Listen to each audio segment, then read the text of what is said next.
Hello everyone, एक बार फिर से आप सभी का स्वागत है आज़ाद यूपीपीएससी एकेडमी में। आज हम यहाँ पर डिस्कस करने जा रहे हैं उत्तर प्रदेश बजट 2020-2021 को लेकर। हाल ही के जो एग्ज़ाम होने वाले हैं आपके, खासकर पीसीएस के एग्ज़ाम के लिए और आने वाले अन्य एग्ज़ामों के लिए यहाँ पर जो बजट से रिलेटेड काफ़ी सारे क्वेश्चन आपको पूछे जाते हैं। तो इससे संबंधित जो क्वेश्चन आने वाले हैं आप उन प्रश्नों का हल कर सकते हैं। किस तरीके से आपको ज़्यादा से ज़्यादा आप क्वेश्चन इसके हल कर पाएँ, उनको लेकर आज हम यहाँ पर सारी चीज़ों को डिस्कस करेंगे। सबसे पहले कि बजट की जो प्रक्रिया है, बजट होता क्या है, इसको समझेंगे। बजट के अंतर्गत किन किन चीज़ों की चर्चा की जाती है वो भी हम यहाँ पर देखेंगे, और इसके साथ साथ आपको बजट से संबंधित जो प्रमुख योजनाओं की वहाँ पर बजट में घोषणा की गई है उसको देखेंगे। तो एक डाटा का यहाँ पे संपूर्ण विश्लेषण होगा। बजट अगर हम देखा जाए तो एक डाटा का अच्छा खासा सम्मिश्रण होता है, और उसके साथ साथ यहाँ पर सरकार की भविष्योन्मुखी जो योजनाएँ हैं, किस तरीके से विकासिक प्रक्रिया को आगे लेकर चलना है, उसको लेकर एक खाका यहाँ पर प्रस्तुत किया जाता है। तो आज हम यहाँ पर देखने जा रहे हैं उत्तर प्रदेश का बजट 2021। तो यहाँ पर अगर हम देखें, सबसे पहले बजट प्रस्तुत किसने किया था, किसके द्वारा यहाँ पे बजट प्रस्तुत किया गया, तो वित्त मंत्री आपके हैं यहाँ पर सुरेश खन्ना। उत्तर प्रदेश के वित्त मंत्री सुरेश खन्ना हैं, इनके द्वारा जो बजट प्रस्तुत किया गया था आपको 18 फरवरी 2020 को उत्तर प्रदेश के विधानसभा में एक वित्तीय वर्ष 2020-21 के लिए यहाँ पर बजट पेश किया गया। ये दूसरी चीज़ है कि उत्तर प्रदेश सरकार का ये अब तक का सबसे बड़ा बजट है, इसको ध्यान रखिएगा। 2020-21 के लिए जो बजट प्रस्तुत किया गया है उत्तर प्रदेश सरकार का, ये अब तक का सबसे बड़ा बजट यहाँ पर बोला गया है कि वहाँ पर जो राशि वहाँ पर रखी गई है, जिस तरह की योजनाएं और प्रक्रियाओं को स्थापित करने की कोशिश की गई है, भविष्योन्मुखी जो विचार रखे गए हैं, उन सारी चीज़ों को लेकर जो खाका यहाँ प्रस्तुत किया गया है, ये अब तक के सबसे बड़े बजट को यहाँ पर प्रस्तुत करता है।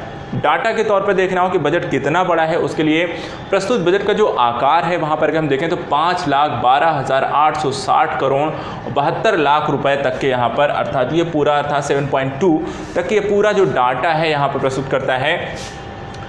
तो ये आपको बजट का आकार यहाँ पे बताता है कि कितना बड़ा बजट है यहाँ पर जो कि यूपी सरकार ने रखा हुआ है। इसके अतिरिक्त 2019-20 के बजट के तुलना में यदि आपको क्वेश्चन पूछा है कितना परसेंट बड़ा बजट है, तो 6.9% की यहाँ पर वृद्धि देखी गई है। कितना? 6.9% अधिक यहाँ पर बजट है आपके 2019-20 की तुलना में इस साल के यूपी बजट का।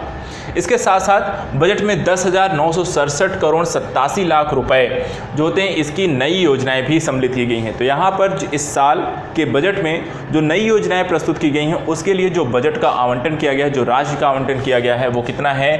10,967 करोड़ 87 लाख रुपए। अपने आप में एक बहुत बड़ी राशि यहाँ पर नई योजनाओं के संदर्भ में किया गया है। तो आइए देखते हैं अन्य कुछ खास बातों को लेकर जो कि यहाँ पर प्रमुख रूप से दिखाई देती हैं। सबसे जो पहली चीज़ है यहाँ पर देखिए कि यूपी की जो अर्थव्यवस्था है उसके लिए यहाँ पर बोला गया है कि $1 ट्रिलियन इकोनॉमी बनाने का लक्ष्य रखा गया है। तो यूपी की अर्थव्यवस्था को वहाँ पर $1 ट्रिलियन के इकोनॉमी के रूप में परिवर्तित करने का या बनाने का लक्ष्य रखा गया है, और ये अपने आप में एक बहुत बड़ी यहाँ पर उपलब्धि हो सकती है।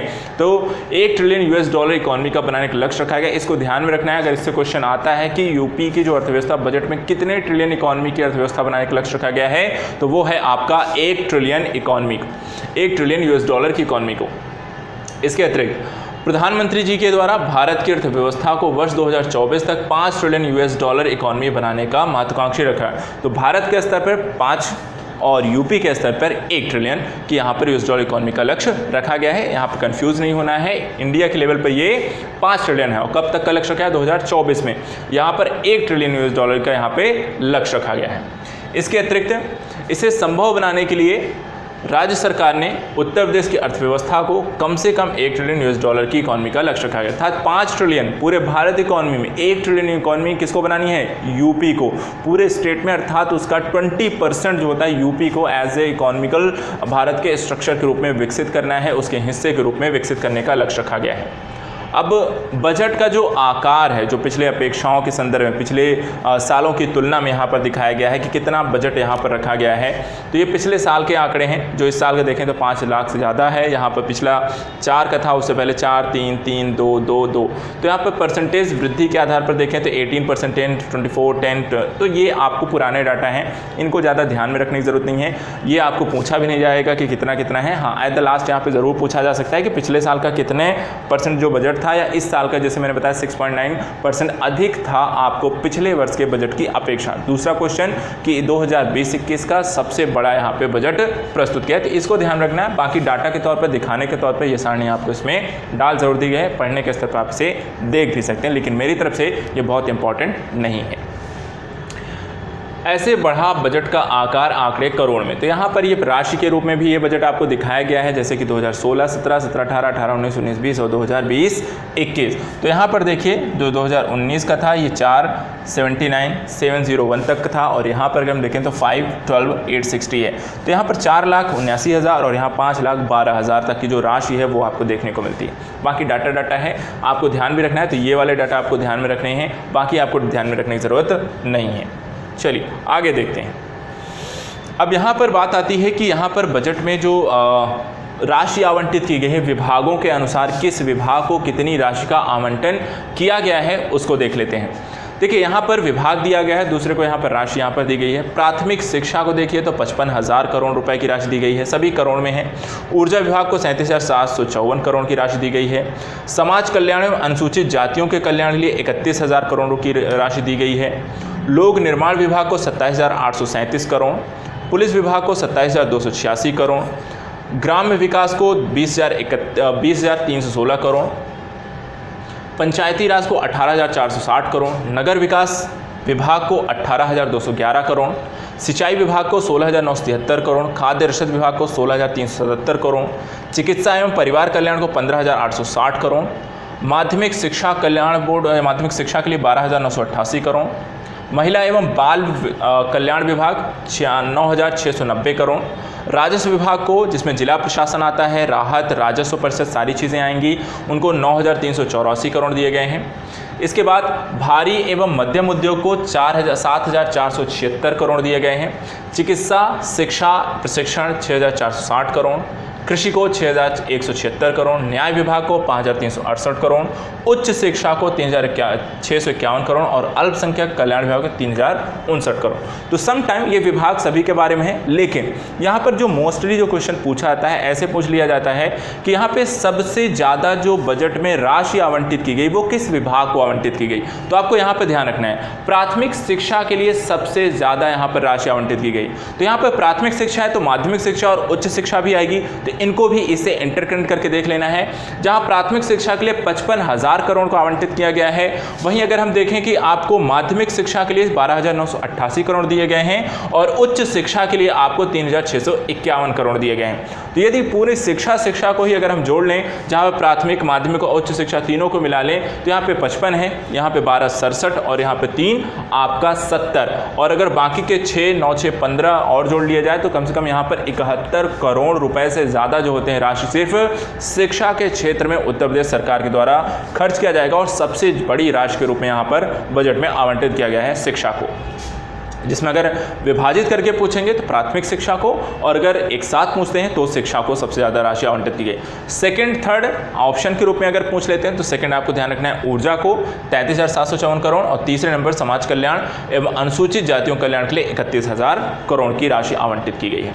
तो ये तो हो गया। दूसरा, कोविड-19 का इम्पैक्ट रहा है, तो उसको लेकर चिकित्सा इत्यादि से रिलेटेड भी बजट के बारे में पूछा जा सकता है। तो चिकित्सा के क्षेत्र में ध्यान रखना है, 15,860 करोड़ की राशि यहाँ पर चिकित्सा एवं परिवार कल्याण के विभाग के लिए खर्च किया गया है।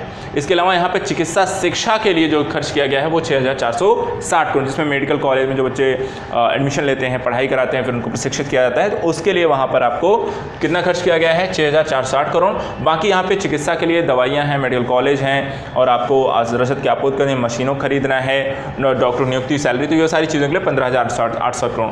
दोनों को यदि हम मिला लेते हैं तो करीब यहाँ पर 20-21,000 22,000 करोड़ यहाँ पर आपको चिकित्सा के क्षेत्र में भी खर्च किए गए हैं। तो बाकी अन्य चीज़ों के लिए इन चीज़ों को ध्यान रखना है। आगे चलते हैं, ये तो विभागों के अनुसार चीज़ें हमने देख ली। अब बजट के द्वारा जो मुख्य आवंटन किए गए हैं, किस किस क्षेत्र में क्या क्या चीज़ें आवंटित की गई हैं उनको देख लेते हैं। सबसे पहले कुल बजट कितने का है, तो 5,12,000 करोड़, 5,12,860 करोड़। नई योजनाओं के लिए 10,967 करोड़ 87 लाख। पूर्वांचल विकास निधि अर्थात यूपी के पूर्वांचल के क्षेत्र के लिए जो विकास निधि है उसको दिया गया है 300 करोड़। इसी तरह बुंदेलखंड विकास निधि के लिए कितना दिया गया है 210 करोड़। तो ईस्टर्न क्षेत्र के लिए वहाँ पर आपको दिया 300 करोड़, बुंदेलखंड क्षेत्र के लिए यहाँ पर दिया गया जो साउथर्न में आपका एमपी से लगता हुआ क्षेत्र है उसके लिए 210 करोड़ का आपको राशि आवंटित की गई है। इसी तरीके से कुछ योजनाओं के बारे में भी यहाँ पर जानकारी दी गई है। योजनाओं को यहाँ पर कितना कितना पैसे आवंटित किए गए हैं, जैसे कि मुख्यमंत्री कन्या सुमंगला योजना 1200 करोड़, कितना 1200 करोड़। निराश्रित महिला पेंशन योजना के लिए 1432 करोड़। राष्ट्रीय पोषण अभियान कार्यक्रम, इसको ध्यान में रखना है क्योंकि अभी अगर हम देखें कल ही या परसों की बात है जहां पर प्रधानमंत्री और गृहमंत्री के द्वारा पोषण माह अभियान की शुरुआत की गई है सितंबर को। तो इसको ध्यान रखना है क्योंकि यहाँ पर राष्ट्रीय पोषण अभियान है, इससे रिलेटेड चीज़ें पूछी जा सकती हैं, तो इनको ध्यान में रखना है। राष्ट्रीय पोषण अभियान कार्यक्रम 4000 करोड़ यहाँ पर खर्च किए जाने की बात कही गई है। प्रधानमंत्री मातृ वंदना योजना, इसके लिए 291 करोड़ यहाँ पर प्रधानमंत्री मातृ वंदना योजना के लिए है।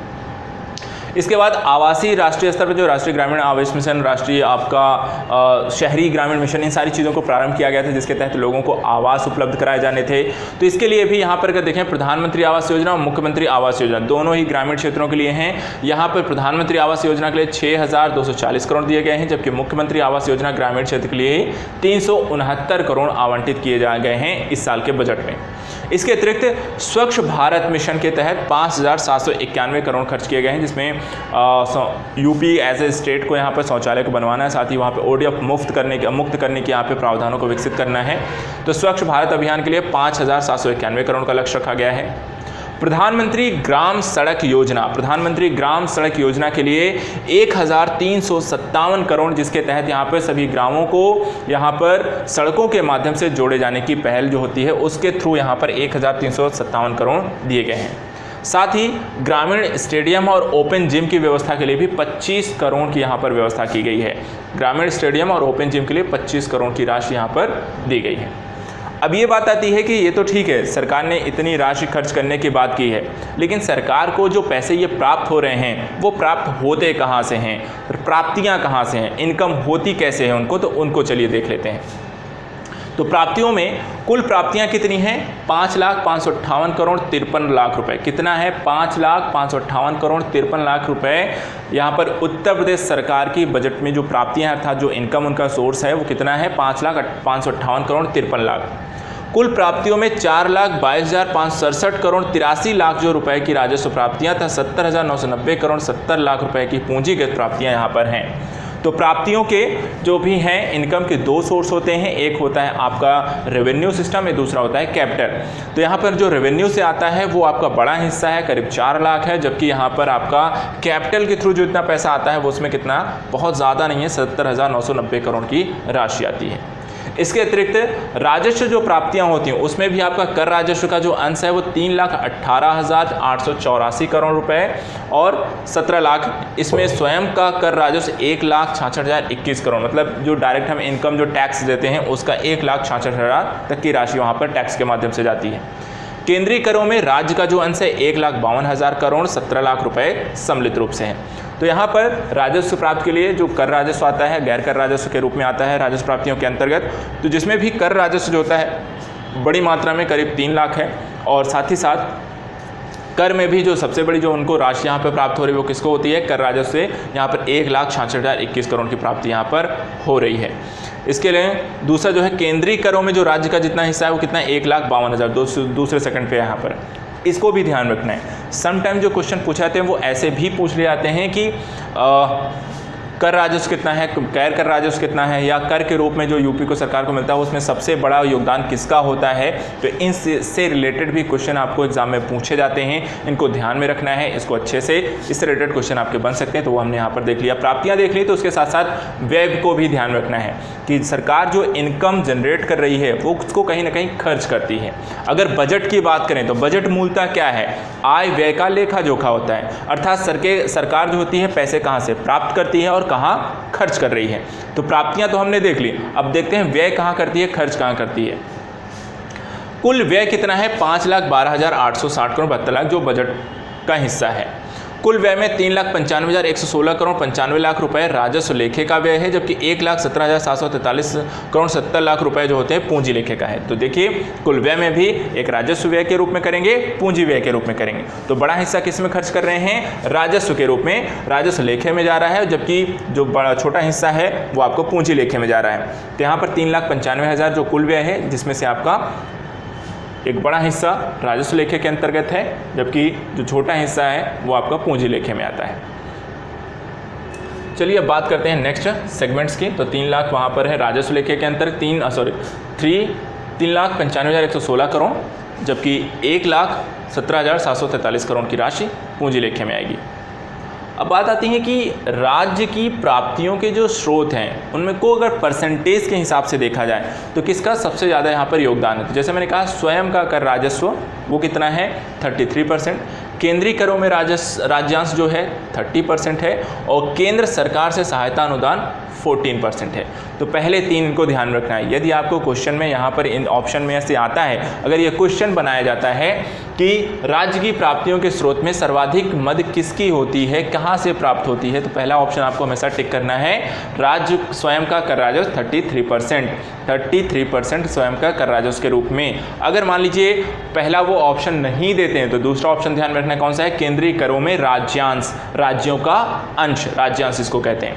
तो 33%, केंद्रीय करों में 30%, केंद्र सरकार में सहायता अनुदान 14%। अब ये समझ लीजिए यहाँ पर रुपया आता कहाँ से है, किस किस रूप में, तो इसको थोड़ा सा हम रुपया कहाँ से आता है, अर्थात अगर राज्य सरकार के पास 1 रुपया आ रहा है तो उस 1 रुपये में किस क्षेत्र से कितना योगदान वहाँ पर होता है 1 रुपये में। तो देखते हैं यहाँ पर जो सबसे ज़्यादा जो पैसे कहाँ से जनरेट होते हैं यूपी सरकार के लिए। तो देखिए यहाँ पर ऋण और अग्रिम की वसूली के रूप में उनके पास 1 रुपये में 0.4% पैसा आपको आता है, ऋण और अग्रिम की वसूली के रूप में आता है।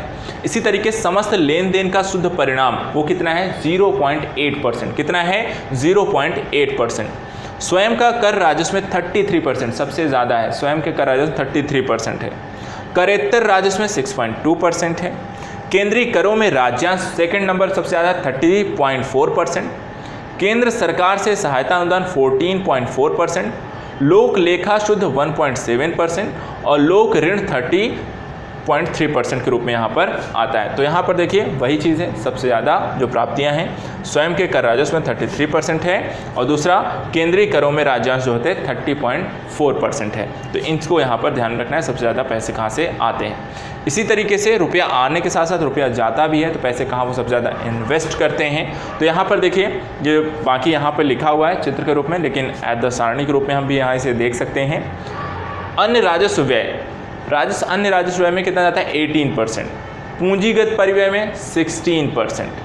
वेतन सरकारी कर्मचारियों को जो दिया जाता है 13.9%। पेंशन के रूप में 12.3%, सब्सिडी 3.3%, राजस्व प्राप्तियों का 53.1% हिस्सा वेतन, पेंशन, ब्याज और व्यय पर जाता है। अगर टोटल अगर हम देखें तो राजस्व प्राप्तियों का 53% हिस्सा सिर्फ किस में चला जाता है? वेतन देने में, पेंशन देने में और ब्याज की अदायगी के रूप में 53% पैसा जाता है। अगर यहाँ पर इसको अलग करके देखें तो सबसे बड़ी राजस्व आपको देखें अन्य राजस्व व्यय है, जहाँ पर 18% उनका व्यय जाता है। पूंजीगत परिव्यय में 16% जाता है, और वही सारा यहाँ पे दिखा है। पेंशन 12%, ब्याज 7.6%, अन्य राजस्व 18%, पूंजीगत परिव्यय 16.1%, ऋणों का प्रतिदान 5%, ऋण एवं अग्रिम 0.3%, वेतन सरकारी कर्मचारियों का 13.9%, वेतन सहायता प्राप्त संस्थाएं 10.9%, स्थानीय निकायों को समानुदेशन 3.1%, सब्सिडी 3.3%, सहायता अनुदान 9.5%, पेंशन 12.3%। तो यहाँ पर ब्याज 7.6%। इस तरीके से पूरा का पूरा यहाँ पर आपको राशि यहाँ पर दिखाई गई है। नेक्स्ट बात करते हैं राजकोषीय घाटे की स्थितियों को देखते हैं। तो राजकोषीय घाटा अगर देखा, राजकोषीय घाटा क्या है? तो राजकोषीय घाटा कितना है? 53,195 करोड़ 46 लाख रुपए। कितना है राजकोषीय घाटा? 53,195 करोड़ 46 लाख रुपए अनुमानित है, जो वर्ष के लिए अनुमानित सकल राज्य घरेलू उत्पाद का 2.97% है।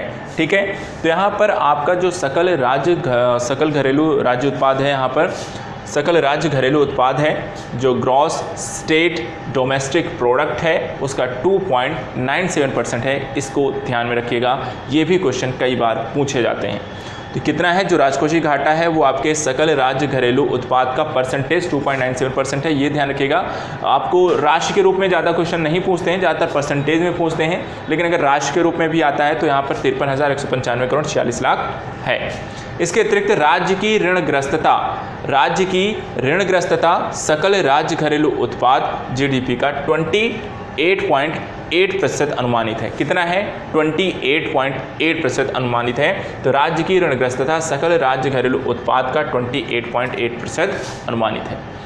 पर कैपिटा इनकम कितनी है राज्य की? ठीक है, तो राज्य आय के संशोधित अनुमान के अनुसार प्रदेश की प्रति व्यक्ति आय वर्ष 2018-19 के संशोधित अग्रिम अनुमान में 64,330 रुपये आकलित की गई है।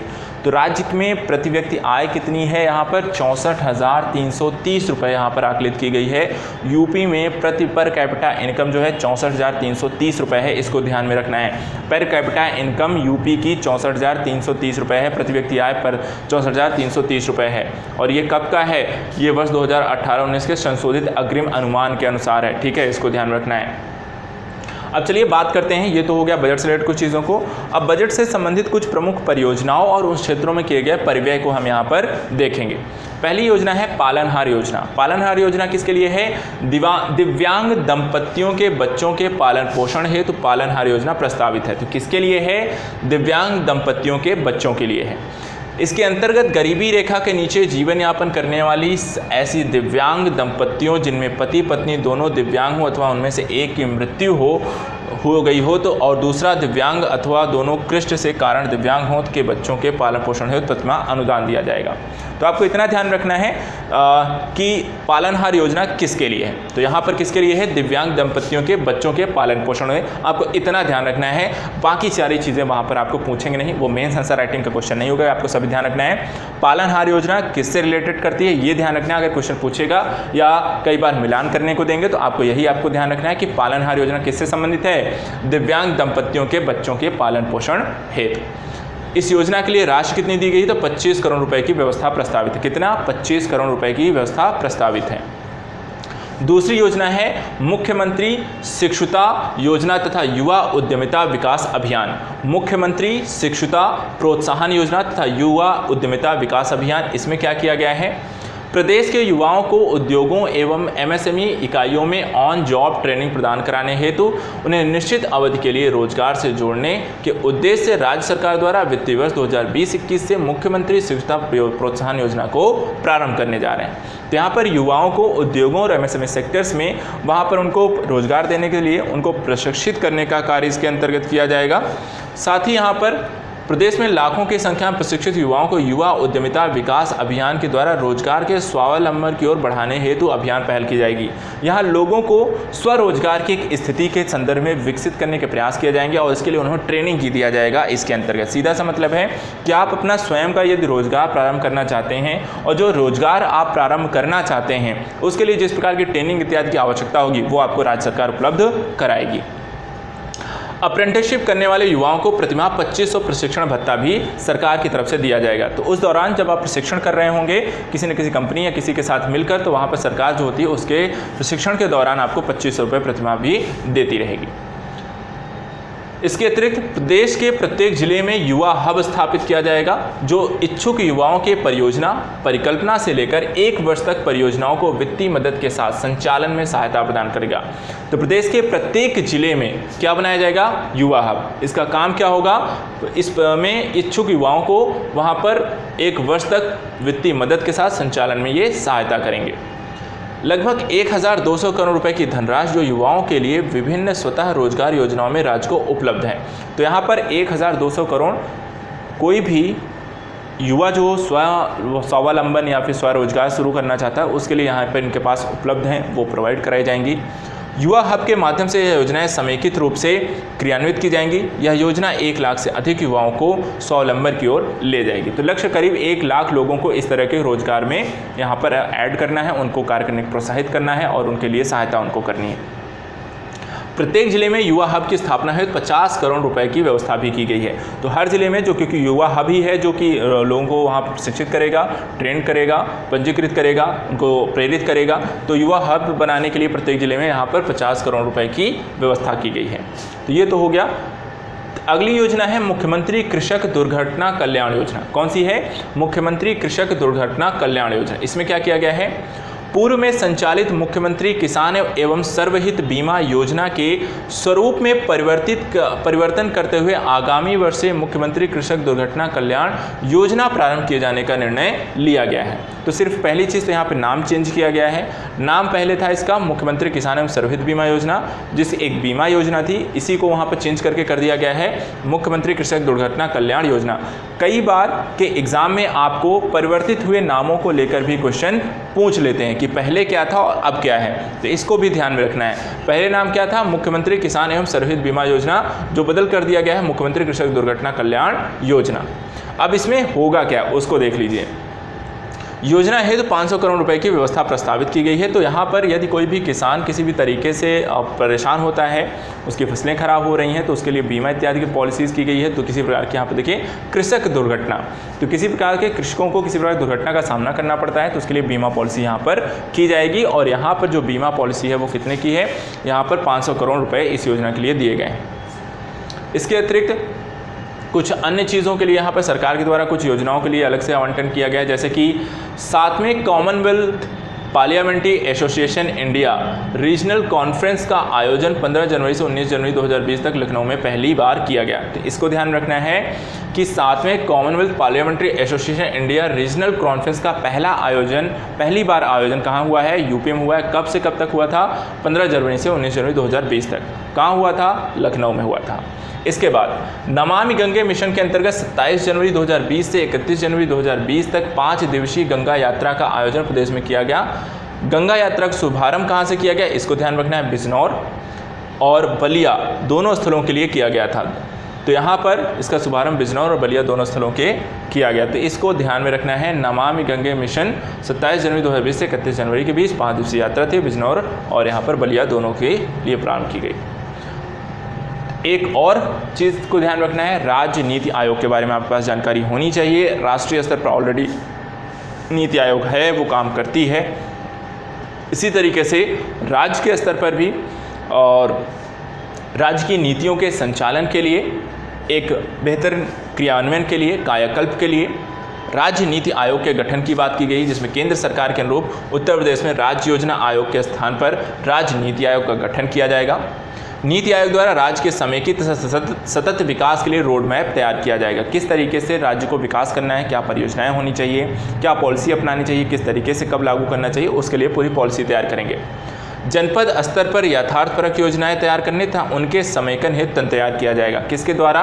राज्य नीति आयोग के द्वारा। जनपद के स्तर तक यहाँ पर काम किया जाएगा। इसके अतिरिक्त कुछ अन्य चीज़ें भी हैं, यहाँ पर अन्य योजनाएं भी हैं। जैसे डिफेंस के क्षेत्र में अगर हम देखें तो 11वें डिफेंस एक्सपो का आयोजन लखनऊ में 5 से 9 फरवरी 2020 तक सफलतापूर्वक किया गया। तो डिफेंस क्षेत्र में 11वें डिफेंस एक्सपो का आयोजन लखनऊ में किया गया। कब किया गया? 5 से 9 फरवरी 2020 तक सफलतापूर्वक किया गया है। तो इसको ध्यान रखिएगा। यूपी में 11वां डिफेंस एक्सपो भी आयोजन किया गया, वो भी 5 से 9 फरवरी 2020 को। कहाँ आयोजन किया? लखनऊ। इस आयोजन में विदेशों से रक्षा क्षेत्र के 3000 से अधिक प्रतिनिधियों व देश के 10,000 से अधिक प्रतिभागियों ने भाग लिया है। इस आयोजन 40 से अधिक देशों के रक्षा मंत्रियों की कॉन्फ्रेंस आयोजित की गई। इसको ध्यान रखना है, 40 देशों के रक्षा मंत्रियों की कॉन्फ्रेंस आयोजित की गई थी। इसमें 23 MOU उत्तर प्रदेश सरकार के डिफेंस कॉरिडोर की ओर से हस्ताक्षरित किए गए, जिसमें प्रदेश में लगभग 50,000 करोड़ रुपए का निवेश संभावित है। तो यूपी में एक डिफेंस कॉरिडोर बनना है, जिसके लिए यहाँ पर OMU साइन किए गए हैं और इसके माध्यम से करीब 50,000 करोड़ के निवेश की भी बात कही गई है। इसके अतिरिक्त एक ही परियोजना, कुछ परियोजनाएं भी बजट में प्रस्तुत की गई हैं, तो उन परियोजनाओं को लेकर ध्यान में रखना है। जैसे कि प्रदेश की राजधानी लखनऊ से गाजीपुर तक 341 किलोमीटर लंबाई में पूर्वांचल एक्सप्रेसवे परियोजना का निर्माण कार्य प्रारंभ हो चुका है। परियोजना कुल लागत लगभग 22,497 करोड़ है। तो इसको ध्यान रखना है, पूर्वांचल एक्सप्रेसवे परियोजना लखनऊ से गाजीपुर के बीच के लिए प्रस्तावित है और 22,497 करोड़ इसके लिए दिए गए हैं। इसको ध्यान में रखना है। लखनऊ से गाजीपुर है पूर्वांचल एक्सप्रेसवे परियोजना।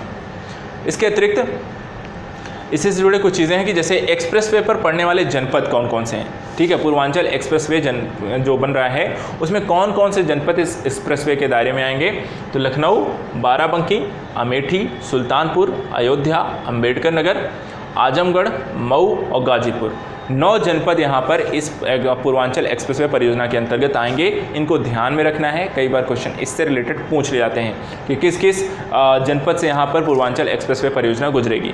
इसके अतिरिक्त गोरखपुर को पूर्वांचल एक्सप्रेसवे से जोड़ने के लिए लगभग 91 किलोमीटर लंबाई में गोरखपुर लिंक एक्सप्रेसवे के निर्माण का निर्णय भी लिया गया है। तो यहाँ पर क्योंकि गोरखपुर यहाँ पर देखिए यहाँ पर ऐड नहीं है, तो गोरखपुर को भी इसमें सम्मिलित करने के लिए, क्योंकि वो उसकी कार्यक्षेत्र से थोड़ा सा जो कह सकते हैं कि जो लाइन बनाई गई है एक्सप्रेसवे की, वहाँ पर गोरखपुर में इंटरकनेक्ट नहीं हो रहा था, उसको जोड़ने के लिए यहाँ पर गोरखपुर लिंक एक्सप्रेसवे बनाने की बात की गई और ये 91 किलोमीटर लंबा होगा। इसके अतिरिक्त पूर्वांचल एक्सप्रेसवे से बलिया को जोड़ने के लिए बलिया लिंक एक्सप्रेसवे का भी निर्माण किया गया था। 2 और राज्यों को अलग अलग तरीके से जोड़ा जाएगा, जिसमें गोरखपुर और बलिया हैं। बलिया को जोड़ने के लिए यहाँ पर बलिया लिंक एक्सप्रेसवे जनरेट किया जाएगा। ठीक उसी तरह से गोरखपुर को पूर्वांचल एक्सप्रेस से जोड़ने के लिए गोरखपुर लिंक एक्सप्रेसवे बनाया जाएगा। इसके अतिरिक्त बुंदेलखंड क्षेत्र में सामाजिक एवं आर्थिक विकास को गति देने के लिए जनपद चित्रकूट को जनपद इटावा में आगरा लखनऊ एक्सप्रेसवे मार्ग से जोड़ने हेतु लगभग 297 किलोमीटर लंबाई का बुंदेलखंड एक्सप्रेसवे का निर्माण किया जाएगा। तो यहाँ पर देखिए आगरा लखनऊ एक्सप्रेसवे मार्ग से 2 राज्यों को जोड़ने के लिए, जिसमें मूलतः है बुंदेलखंड को के क्षेत्र में सामाजिक आर्थिक विकास के लिए बुंदेलखंड एक्सप्रेसवे का निर्माण किया जाएगा। चित्रकूट को यहाँ पर जनपद इटावा में, ठीक है, तो जनपद चित्रकूट को जनपद इटावा में आगरा एक्सप्रेसवे मार्ग से जोड़ दिया जाएगा। तो चित्रकूट को जोड़ा जाएगा ताकि वहाँ पर सामाजिक और आर्थिक विकास हो सके, और इसके लिए चित्रकूट को जोड़ने के लिए वहाँ पर बुंदेलखंड एक्सप्रेसवे का निर्माण किया जाएगा। जोड़ा किससे जाएगा, किससे, तो आगरा लखनऊ एक्सप्रेसवे से जोड़ दिया जाएगा। इसके अतिरिक्त एक और है, मेरठ से प्रयागराज तक लगभग 637 किलोमीटर लंबे गंगा एक्सप्रेसवे को, जो देश का सबसे बड़ा एक्सप्रेसवे होगा, के निर्माण का निर्णय लिया गया है। परियोजना हेतु 2000 करोड़ रुपए की व्यवस्था की गई है। तो ये मेरठ से प्रयागराज तक का, ये ध्यान रखना है, 637 किलोमीटर लंबे गंगा एक्सप्रेसवे देश का सबसे बड़ा एक्सप्रेसवे होगा, के निर्माण के लिए यहाँ पे मंजूरी दी गई है, जिसकी लागत होगी 2000 करोड़ रुपए। तो जितने भी एक्सप्रेसवे हैं इनको ध्यान में रखना है, क्योंकि काफ़ी सारे एक्सप्रेसवे डेवलप किए गए हैं, तो इनसे रिलेटेड क्वेश्चन आपको आ सकता है। सबसे बड़ा एक्सप्रेसवे होगा कौन सा, तो उसको ध्यान रखना है, ये इंपॉर्टेंट हो सकता है। मेरठ से प्रयागराज तक लिए कितना, 637 किलोमीटर, नाम क्या हो गया, गंगा एक्सप्रेसवे। इसी तरीके से उत्तर प्रदेश में डिफेंस कॉरिडोर विकसित किए जाने हेतु डिफेंस इंडस्ट्रियल कॉरिडोर परियोजना के लिए आवश्यक भूमि, देखिए मैंने कहा था कि उत्तर प्रदेश में एक डिफेंस कॉरिडोर विकसित किया जाएगा, और ये डिफेंस जो कॉरिडोर होगा वो कहाँ से कहाँ तक के लिए विकसित किया जा रहा है, तो उसको देख लीजिए। डिफेंस इंडस्ट्रियल कॉरिडोर परियोजना की आवश्यक भूमि कहाँ, किन किन राज्यों जनपद से होंगी, झांसी, चित्रकूट, जालौन, अलीगढ़, आगरा, कानपुर। तो 6 जनपद यहाँ पर इसके अंतर्गत इस कॉरिडोर से जुड़ेंगे। कौन कौन से जनपद हैं एक बार फिर से देख लीजिए।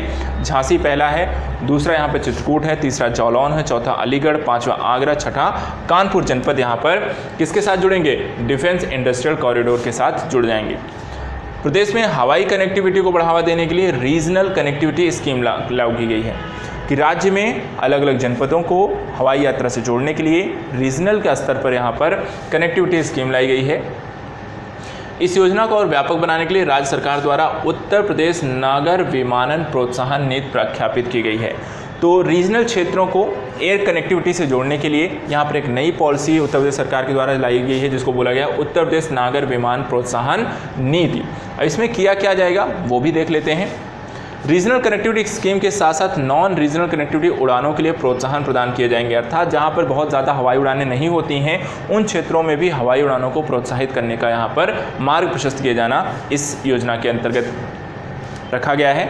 साथ ही यहाँ पर प्रदेश में 8 हवाई अड्डे क्रियाशील हैं तथा 11 नए हवाई अड्डों पर कार्य किया जा रहा है। तो वर्तमान समय में यूपी में 8 हवाई अड्डे हैं, जिसमें 11 और निर्माणाधीन हो जाएंगे, तो टोटल करीब 11-8-19 हवाई अड्डे यूपी में आपके जनरेट हो जाएंगे।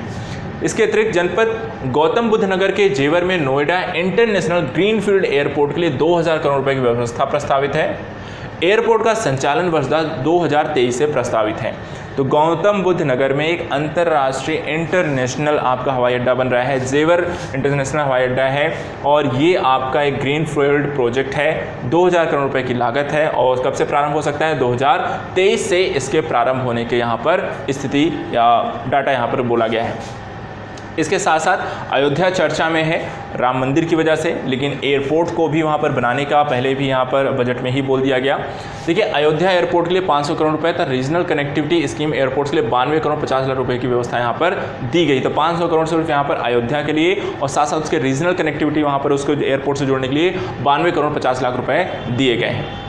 इसके अतिरिक्त बात करते हैं पुलिस विभाग को लेकर। यहाँ पर ये तो हो गया कनेक्टिविटी को लेकर, एक्सप्रेसवेज और यहाँ पर हवाई कनेक्टिविटी।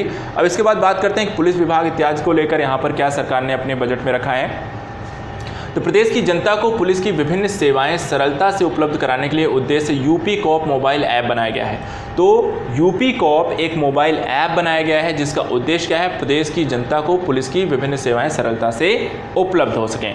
आप भी यहाँ पर ये ऐप डाउनलोड कर सकते हैं, जिसमें 23 सेवाओं यथा ई प्राथमिकी पंजीकरण, वरिष्ठ नागरिक शिकायत, लापता व्यक्ति, किराएदार सत्यापन आदि का समावेश यहाँ पर किया गया है। तो इस तरीके की 28 सेवाओं को यूपी कॉप ऐप के अंतर्गत वहाँ पर आप घर बैठे वहाँ पर काम कर सकते हैं। उसके लिए आपको वेरिफिकेशन इत्यादि के लिए, शिकायतें दर्ज कराने के लिए अब आपको पुलिस स्टेशन जाने की जरूरत नहीं पड़ेगी। इसके अतिरिक्त साइबर अपराध नियंत्रण हेतु जनपद गौतम बुद्ध नगर व लखनऊ में साइबर थाने क्रियाशील हैं तथा प्रदेश के अन्य परिक्षेत्रीय कार्यालयों में 16 साइबर थाने स्थापित किए जाने का निर्माण लिया गया है, क्योंकि साइबर अपराध विश्व के स्तर पर, राष्ट्र के स्तर पर बहुत तेज़ी से बढ़ा है और इसलिए जैसे जैसे आप टेक्नोलॉजी का समावेश करेंगे अपने प्रशासनिक और हर क्षेत्र में, वहाँ पर आपको साइबर अपराध को नियंत्रण करने के लिए भी आपके पास विभाग होना चाहिए। और इसी को ध्यान में रखते हुए उत्तर प्रदेश की सरकार ने भी साइबर अपराध नियंत्रण कंट्रोल बनाने की बात कही गई। तो ऑलरेडी यहाँ पे गौतम बुद्ध नगर, लखनऊ में ये 2 थाने आपके क्रियाशील हैं और ऐसे ही आपके क्षेत्रीय स्तर पर 16 और साइबर थाने स्थापित किए जाने की बात की गई है। इसके बाद एक योजना है सुरक्षा कवच योजना। कौन सी? सुरक्षा कवच योजना। इसमें क्या किया गया है? महिलाओं की सुरक्षा हेतु दिसंबर 2019 से सुरक्षा योजना कवच प्रारंभ की गई है। सुरक्षा योजना कवच किससे संबंधित है? महिलाओं से। दूसरा इसमें क्या किया गया है? कामकाजी महिलाओं तथा महिला यात्रियों द्वारा रात्रि 10 बजे से प्रातः 6 बजे तक 112 पर डायल कर पुलिस सुरक्षा की मांग किए जाने पर पुलिस द्वारा उनके गंतव्य तक सुरक्षित पहुंचाने की व्यवस्था की गई है।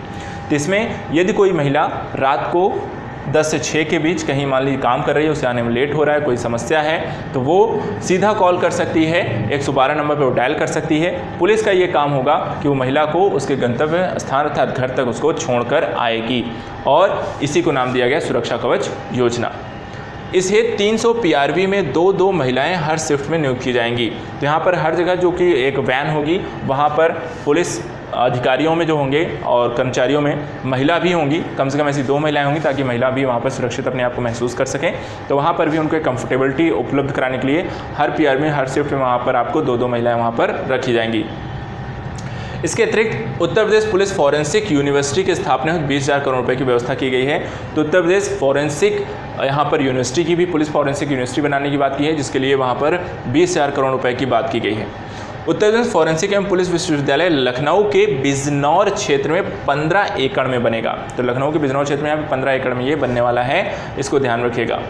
जनपद लखनऊ, गोरखपुर, बदायूं में महिला PUC वाहिनियां यहाँ पर स्थापित किया जाएंगी। तो महिला जो PUC वाहिनियां हैं, PSC जो बनती हैं, उनको यहाँ पर स्थापित किया जाएगा। कहाँ कहाँ महिलाओं संबंधी जो PSC वाहिनियां होंगी वो आपको बनेंगी, कहाँ कहाँ? लखनऊ, गोरखपुर, बदायूं, 3 क्षेत्रों में यहाँ पर बनने वाली हैं। इसके अतिरिक्त प्रदेश में 76 महिला थाने स्थापित हैं। जनपद लखीमपुर खीरी में 2 महिला थाने तथा अन्य सभी जनपदों में 1 महिला थाना स्थापित है।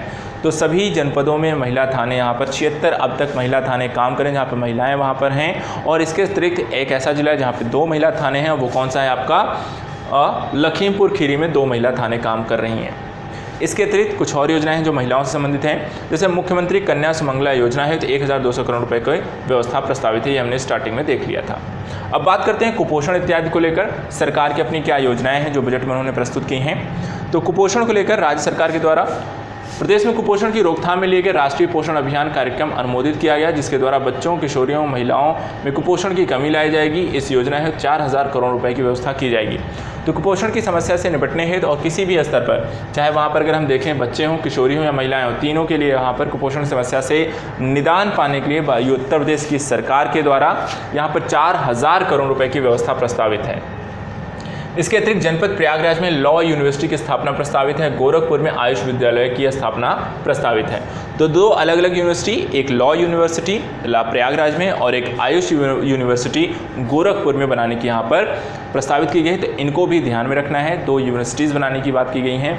लॉ यूनिवर्सिटी आपका प्रयागराज में, आयुष विश्वविद्यालय जो है गोरखपुर में।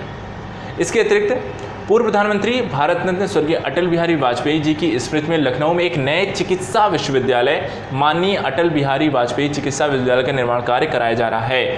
तो यहाँ पर ध्यान रखिएगा, एक चिकित्सा विश्वविद्यालय भी निर्माण किया जा रहा है, जिसका नाम होगा माननीय अटल बिहारी वाजपेयी चिकित्सा विश्वविद्यालय, और ये आपका बनाया कहाँ जा रहा है? लखनऊ में बनाया जा रहा है। ठीक है, तो ये आपका हो गया। साथ ही यहाँ पर किंग जॉर्ज चिकित्सा विश्वविद्यालय का एक सैटेलाइट सेंटर बलरामपुर में स्थापित किया जाएगा। ये फेमस है आपका लखनऊ में आपका जॉर्ज चिकित्सा विश्वविद्यालय, यूपी का फेमस मेडिकल कॉलेज है यहाँ पर और इसका एक सैटेलाइट जो सेंटर है वो बलरामपुर में स्थापित किया जाएगा। इसके अतिरिक्त प्रधानमंत्री मातृ वंदना योजना उत्तर प्रदेश के समस्त जनपदों में लागू है। योजना के लिए 291 करोड़ की व्यवस्था है।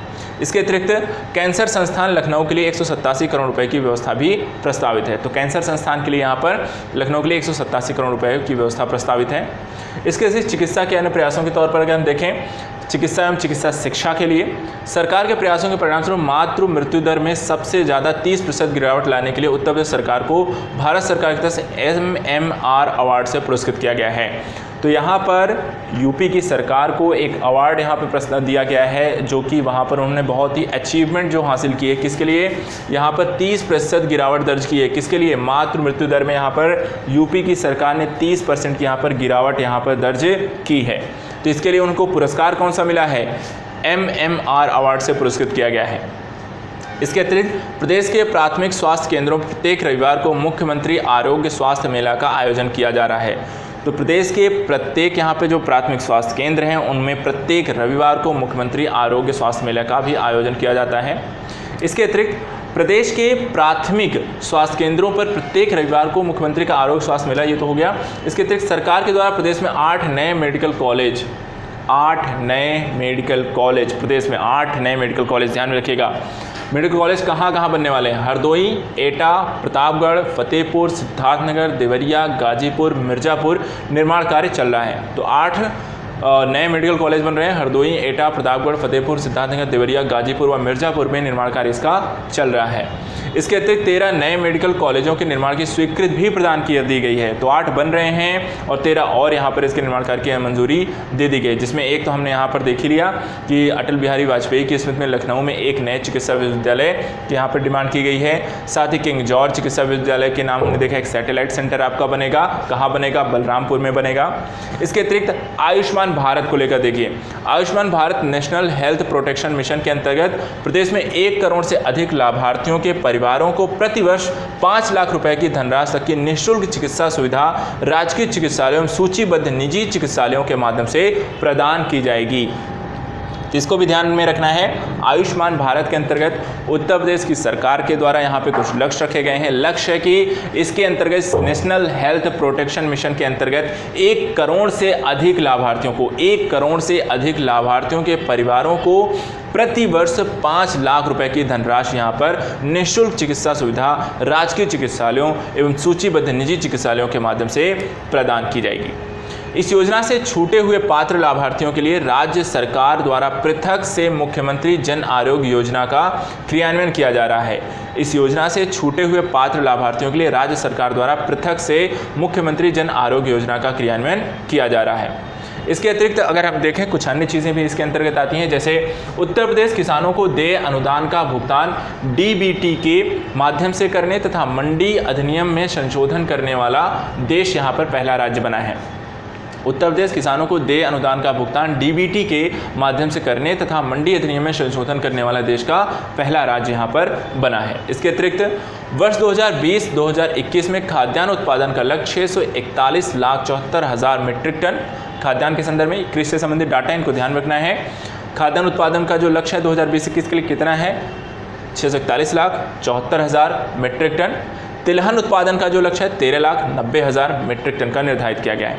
तो समटाइम जो कृषि एग्रीकल्चर से रिलेटेड जो डाटा आएंगे उनको भी आपको ध्यान रखना है। इसके अतिरिक्त वर्ष 2018-19 में 581.03 मीट्रिक टन का लक्ष्य सापेक्ष 604,15,000 मीट्रिक टन का खाद्यान्न उत्पादन हुआ, जो अब तक का सर्वाधिक रिकॉर्ड उत्पादन हुआ है।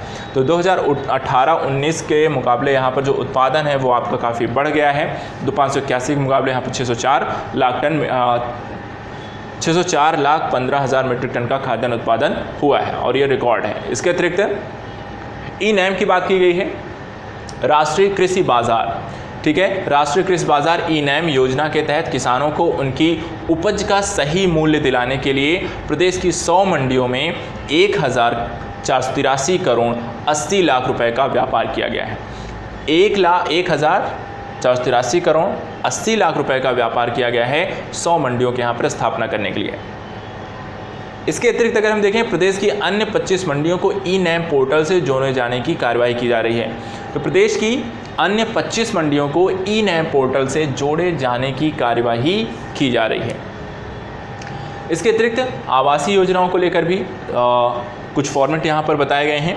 तो चलिए देखते हैं। देखिए, प्रधानमंत्री आवास योजना ग्रामीण के अंतर्गत 13 लाख से अधिक आवासों का निर्माण किया गया है। 13 लाख से अधिक आवासों का निर्माण प्रधानमंत्री आवास योजना ग्रामीण के तहत किया गया है। इस योजना के अंतर्गत 7,023 गरीब मुसहर परिवारों को आवास दिए गए हैं। 7,023 गरीब मुसहर परिवारों को यहाँ पर इस योजना के तहत घर बनाकर उनको आवंटित किए गए हैं। योजना के परफॉर्मेंस इंडेक्स में उत्तर प्रदेश पूरे देश में पहले स्थान पर है। इसको भी ध्यान रखें, ये इंपॉर्टेंट। जहाँ भी यूपी पहले स्थान पर है, अच्छा परफॉर्म किया है, उससे क्वेश्चन आने के ज़्यादा आपके चांसेस होंगे, तो इनको यहाँ पर अच्छे से ध्यान रखना है। योजना के परफॉर्मेंस इंडेक्स में उत्तर प्रदेश पूरे देश में पहले स्थान पर है। आगामी वर्ष में 5 लाख आवासों के निर्माण का लक्ष्य रखा गया है, जिसके लिए 6,240 करोड़ रुपए की व्यवस्था प्रस्तावित है।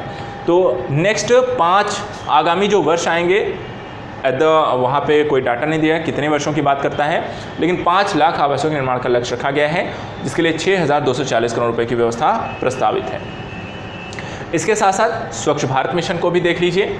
स्वच्छ भारत मिशन ग्रामीण के अंतर्गत 2 करोड़ 61 लाख परिवारों के लिए शौचालय निर्माण के साथ प्रदेश में देश में प्रथम स्थान पर प्राप्त किया। अगेन से यूपी यहाँ पर पहले स्थान पर है। शौचालय निर्माण के लिए स्वच्छ भारत अभियान के तहत सबसे ज़्यादा शौचालय का निर्माण करके यूपी पहले स्थान पर है। इसको ध्यान रखिएगा। स्वच्छ भारत मिशन के ग्रामीण के अंतर्गत 2 करोड़ 61 लाख परिवारों के शौचालय का निर्माण यूपी सरकार के द्वारा किया गया है। योजना हेतु 5,791 करोड़ रुपए की व्यवस्था प्रस्तावित है। इसके अतिरिक्त मनरेगा योजना हेतु यहाँ पर 4,800 करोड़ रुपए की व्यवस्था प्रस्तावित है। बुंदेलखंड विंध्य क्षेत्र तथा गुणता प्रभावित गांव में पाइप पेयजल योजना के हेतु 3,300 करोड़ रुपए की व्यवस्था प्रस्तावित है।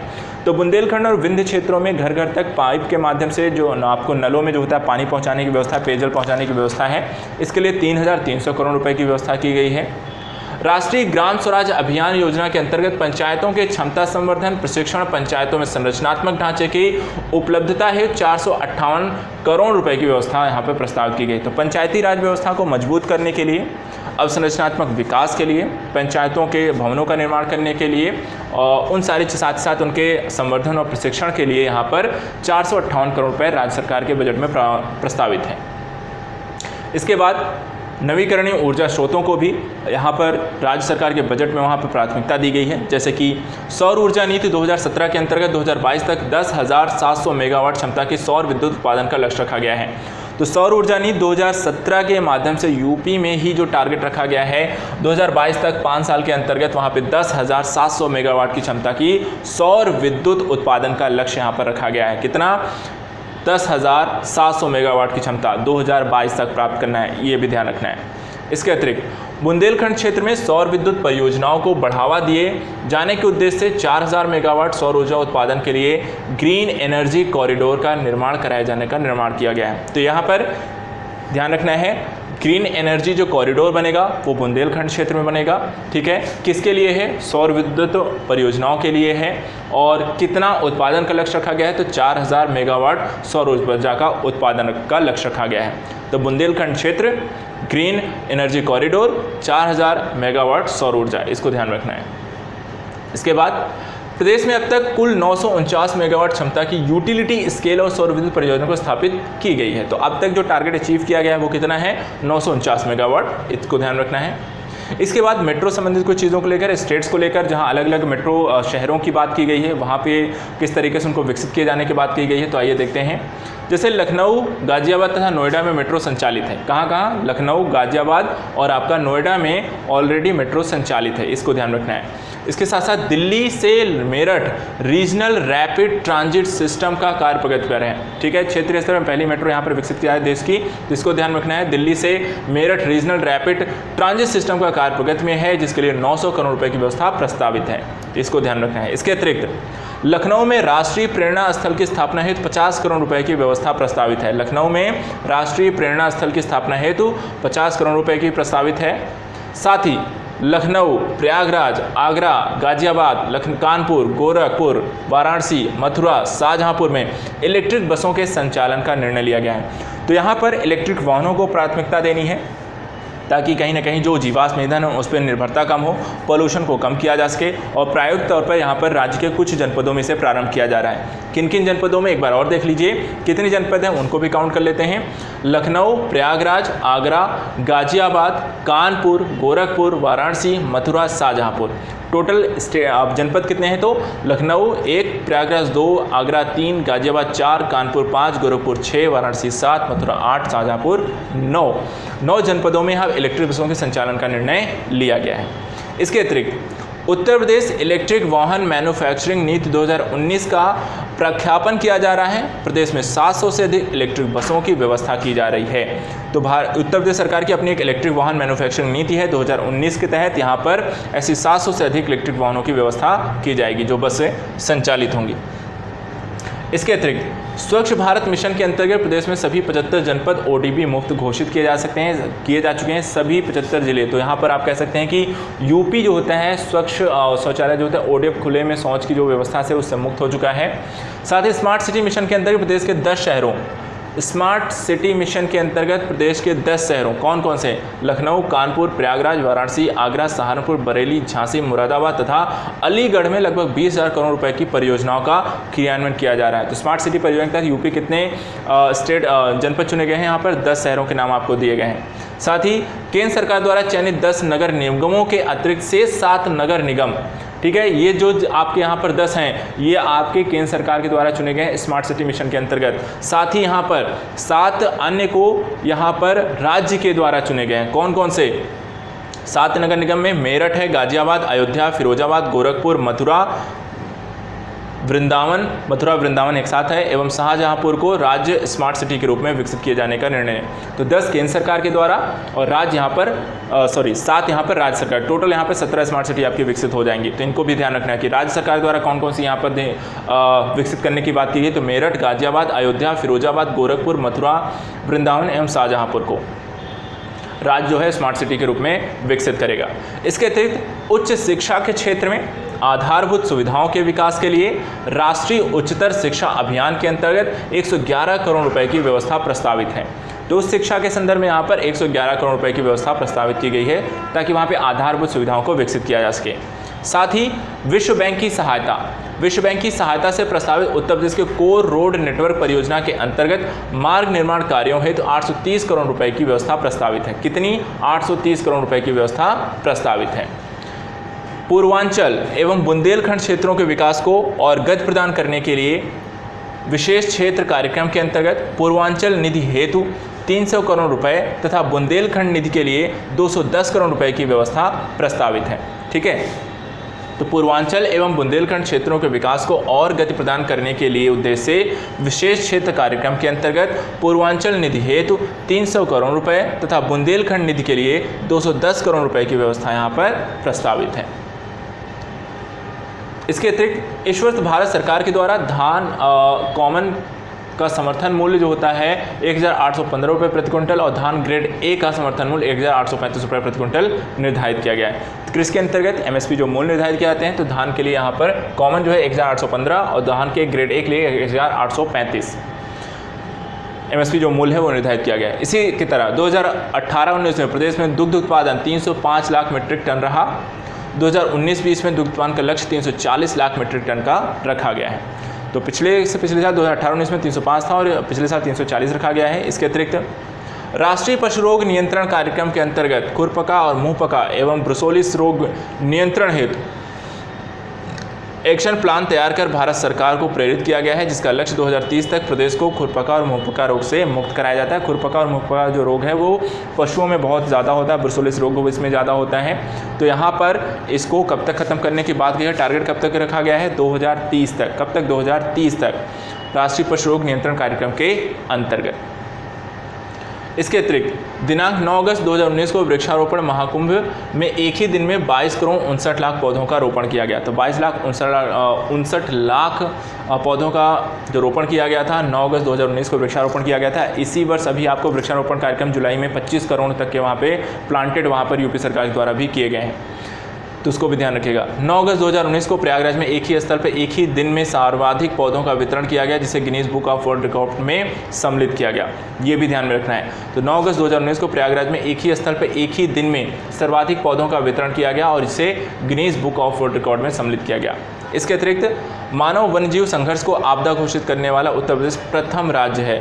तो मानव और वन्यजीव के बीच यदि कोई संघर्ष होता है तो उसे आपदा घोषित कर दिया है किसने, राज्य सरकार, उत्तर प्रदेश की राज्य सरकार ने। और ये ऐसा करने वाला पहला राज्य सरकार, अगर ये क्वेश्चन पूछा जाए कि मानव वन्यजीव संघर्ष को आपदा घोषित करने वाला पहला राज्य कौन सा है, तो उत्तर प्रदेश सरकार है। ये भी आपको ध्यान में रखना है। इसके अतिरिक्त प्रभावी सुरक्षा व्यवस्था तथा प्रवर्तन के कारण राज्य में बाघों की संख्या में 2014 के 117 से बढ़कर 2018 में 173 हो गई। तो यूपी में बाघों की संख्या जो कितनी हो गई है, 117 से बढ़ के 173 तक हो गई है।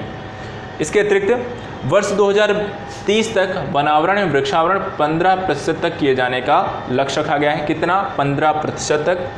वर्तमान सरकार ने ODOP जैसी योजना लाकर परंपरागत उद्योगों को एक नई ऊर्जा प्रदान की है। योजना है 250 करोड़ रुपए की व्यवस्था प्रस्तावित है। तो यहाँ पर one product one state one कह सकते हैं डिस्ट्रिक्ट के हिसाब से वहाँ पे से चीज़ें किया गया है कि वन डिस्ट्रिक्ट वन प्रोडक्ट अर्थात एक जिला एक उत्पाद जो परियोजना है उसके माध्यम से परंपरागत उद्योगों को एक नई ऊर्जा प्रदान की गई है। योजना है 250 करोड़ रुपए की व्यवस्था की गई है। साथ ही प्रदेश के शहरी ग्रामीण क्षेत्रों के पारंपरिक कारीगरों जैसे बढ़ई हो गए, आपका साथी दर्जी हो गए, टोकरी बुनकर हो गए, नाई हो गए, सुनार हो गए, लोहार, कुम्हार, हलवाई इत्यादि पारंपरिक हस्तशिल्पियों की कलाओं को प्रोत्साहन हेतु विश्वकर्मा श्रम सम्मान योजना लागू की गई है। तो ऐसे रोजगार जो बहुत ही ग्रामीण स्तरों पर हैं या बहुत निम्न स्तरों पर हैं जिन्हें जहाँ ज़्यादा प्रोत्साहन नहीं मिल रहा है, उनको प्रोत्साहित करने के लिए यहाँ पर सरकार ने विश्वकर्मा श्रम सम्मान योजना लाई गई है। पूछ भी सकता है विश्वकर्मा श्रम सम्मान योजना किन के लिए है, तो आपको ध्यान रखना है बढ़ई, दर्जी, टोकरी बुनकर, नाई, सुनार, लोहार, कुम्हार, हलवाई जैसे लोगों के लिए, और ये शहरी और ग्रामीण दोनों क्षेत्रों पर पारंपरिक कारीगरों के लिए। बाकी यहाँ पर ये सारा आपको डाटा आपको देख सकते हैं। यहाँ पर देखिए ये पूरी आपको अगर हम देखें यहाँ पर ये आपका डाटा है उत्तर प्रदेश सरकार का। थोड़ा सा मैं इसको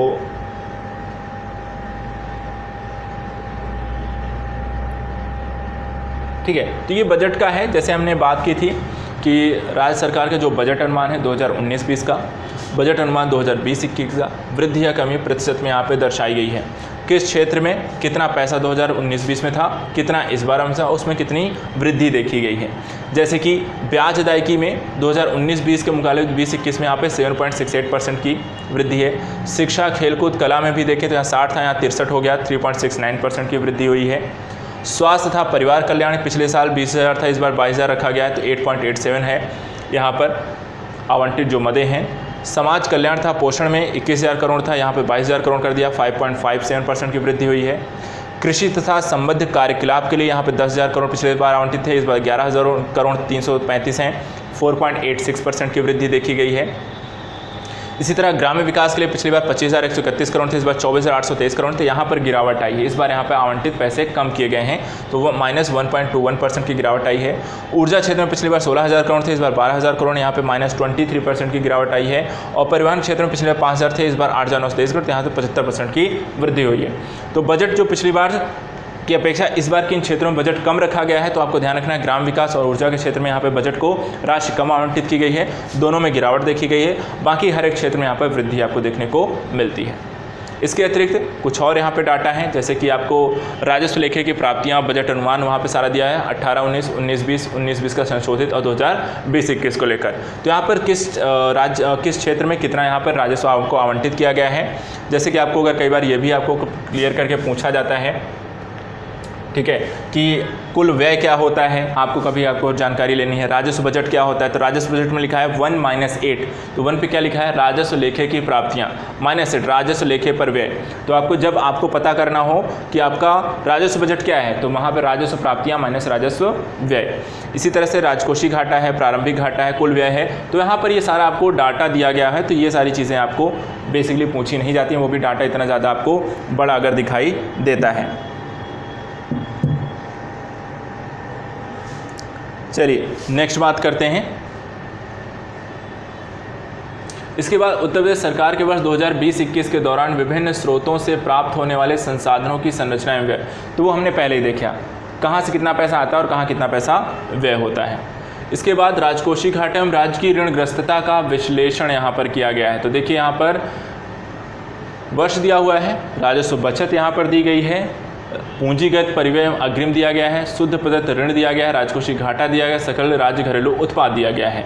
तो यहाँ पर आपको 2017-18, 19-20, 19-20 और 20-21 का दिया गया है। तो 20-21 में अगर हम यहाँ पर देखें तो यहाँ पर जो आपका प्रतिशत के क्षेत्र में आता है, तो यहाँ पर राजस्व बचत कितना है 1.53%, पूंजीगत परिव्यय अग्रिम कितना है 4.53%, शुद्ध प्रदत्त ऋण कितना है -0.03%, राजकोषीय घाटा कितना है 2.97% और सकल राज्य घरेलू उत्पाद कितना है, तो यहाँ पर आपको 17,97,263 करोड़ यहाँ पर है।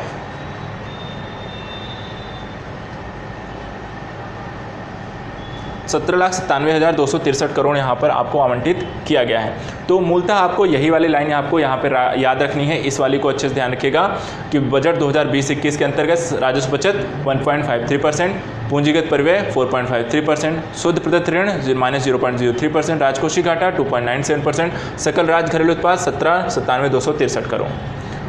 इसके बाद यहाँ पर देखिए सकल राज्य घरेलू उत्पाद के प्रतिशत के रूप में संकेतक हैं। तो जैसे कि यहाँ पर राज्य का स्वयं का कर राजस्व, तो ये सब हमने पहले ही देख लिया था, ठीक है। अभी कितना है, बजट अनुमान कितना है 8.9% है, पुनरीक्षित 7.9%, बजट अनुमान 9.3%, अगले 3 वर्षों में से 9.5, 9.7, 9.8 करना है। राज्य का स्वयं का करेत्तर राजस्व कितना है, तो ये 1.9% था 2019-20 में। 2019-20 में पुनरीक्षित जो निकला वो 1.9 निकला। बजट अनुमान 2020-21 में कितना क्या 1.7%। इसमें भी वृद्धि करते हुए 1.7, 1.6, 1.5 इसमें कमी लाना है। राजस्व बचत को यहाँ पर देखिए तो इसमें भी वृद्धि लाना है, 2.1% तक लाना है। इस समय 1.5% है, पिछली बार का 1.6% था। राजकोषीय घाटा जो 2.97 था, पिछले साल का 2.98 था, इसे भी 2.97 पर रखना है। अगले 3 वर्षों में इसे घटाते हुए 2.92 तक ले जाना है। कुल उधार एवं अन्य दायित्व 20.98 है, कुल उधार एवं अन्य दायित्व 29.98% है।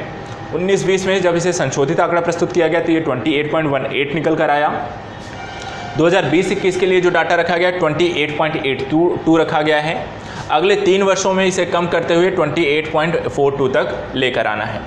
इसके बाद राष्ट्र में फिर से वही दिया हुआ है, विभागों का बजट से संबंधित एक श्रेणी दी गई है, कहाँ पर कितना धनराशि आवंटित की गई है। जैसे प्राथमिक शिक्षा को सबसे ज़्यादा है, तो वो सारी चीज़ें हमने यहाँ पर पहले ही देख ली थी। अगेन से वही सारी आपको डाटा और लिस्ट यहाँ पर दिखाई देगी कि यहाँ पर अगर हम देखें प्रतिशत के रूप में आपका बजट अनुमान है, जो कि यहाँ प्रयोक्षित अनुमान प्रतिशत अनुमान दिखाता है। यहाँ पर बाजार ऋण, अल्प बजट वित्तीय, पावर बॉन्ड, भारत सरकार से भविष्य पेंशन ने जमा। तो यहाँ पर बताया गया है कि राज्य की ऋणग्रस्तता सकल राज्य घरेलू उत्पाद के सापेक्ष उसकी प्रतिशत संरचना यहाँ पर बताई गई है। जैसे बजट का ऋण जो होता है वो कितना है 17.7% है, किसके मुकाबले राज्य सकल घरेलू उत्पाद के। इसी तरह से अल्प बजट 3.2% है। वित्तीय संस्थाओं से संबंधित ऋण जो है 1% है। पावर बॉन्ड जो है 2.9% है।